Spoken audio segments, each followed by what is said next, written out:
just listening to the audio. I mean, he had a lot of great one-liners. Well, can somebody answer this for me as far as I want just a little sidebar? Why does Leia have a British accent? And then all of a sudden, halfway through, she doesn't have a British accent. So true. They destroyed her whole Whatever she says, the next thing you know, she's talking like she's from Jersey. This guy has the answer. She didn't read the whole script. She read it page by page. Seemed like a good thing at the time, right? Lucas Ralph is like, we don't have the budget refilm. It's not using it. Honestly, it's a sidetrack, but I wonder, the guy who played Darth Vader he's a Brit.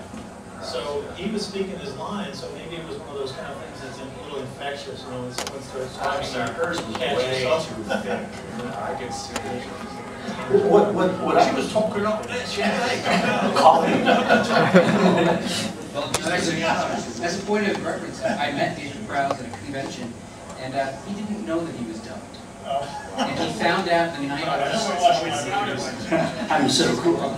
Tell people I sound just like you. It was as big of a surprise for him as it was for everyone else. I like Jerry's thing that once Calderon got blown up, like somehow Just like a genetic the Force and Alderaan make her accent. It's connected to Alderaan. Story there somewhere. Back to comics. Back to comments. Does anyone in the audience have any questions for Mavis? Just stand up and talk loud. Some of the best advice that I've gotten as an aspiring artist wanting to kind of join the field is that like you have to give yourself permission to suck, because you're gonna suck at first. And so I was wondering about like when you were developing as an artist, what was the turning point when you felt like you stopped sucking?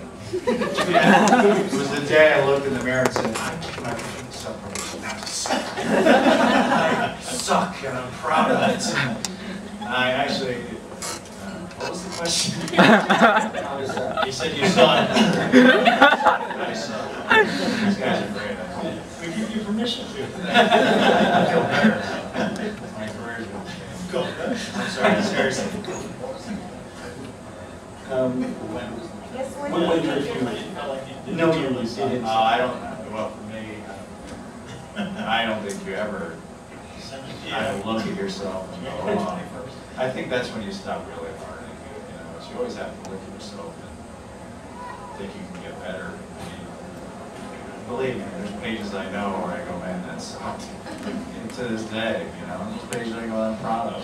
You know, but it's such a business. You know, it's such a grind. You have to churn out so much stuff. I mean, it's mind-boggling when you look at the amount. Like I have a stack of stuff just from Weapon X. It's like this thick page. And I look at it sometimes and I go, I cannot believe all that drawing is, it kind of takes you back, you know. So you have to come to the conclusion that at times you're not going to be on your best. You're not always going to have an A game. It's just impossible, you know. And so that's where you kind of give yourself permission. I understand that. You have to accept it, because if you don't, you'll drive yourself crazy. From the time I was a kid, I always was really critical of what I did. And I always felt like I'm hitting my head against the wall, I'm not getting anywhere. But then, out of somewhere, you'll do like one figure that'll be like beyond what you should be capable at that time. And then it gives you hope. But then you work the rest of the time trying to get back to that, how did I do that one figure? And that's what I think keeps you moving forward. That's where you see your growth. Yeah. Because it happens, and then it's kind of like when you sort of slowly approach that level where you're always doing that. It's sort of cyclical. So also part of that, I think, is to the point of, you know, finding that moment, that point is, for every successful artist I've known, you have to get to a point where you understand that it's a job. You, as much as you can, when you can, be the diva, be the artist, because you always, like Ron says, you need to always grow. Once you think you learned it all, and my old art teacher told me that's when you die as an artist, you stop growing. But working in any kind of professional environment, you have to understand that it's a job. And if the time prescription on this deadline means you only have 1 more hour, you got to understand that's the hour you got, and you got to give it your best shot. And it may suck, but does it at least get the plot point across? Did you at least do the job? Because your editor is gonna remember when every single time you missed that deadline, and he's gonna forget every single time you drew a sucky panel that you got in every there. time you made the deadline.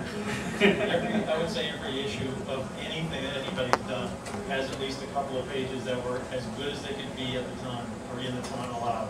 A great way to get Always have. over those humps, though, is to work in a studio with other guys, because they can tend to. Actually, I worked with Wells for a day through California back to, I don't remember what year it was, 91, somewhere there.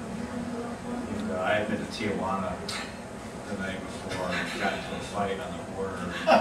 Came in, my pages looked pretty crappy that day. They let me know. And he said, Jim Lee comes over, he's like, that finger looks truncated. Or something. I'm like, oh wow, he was right, it really does. But sometimes you don't see it, but the other guys are really great, see it right away, and so I think, wow. So working with other people in the studio really is a big benefit to that, if they're open to giving you the criticism.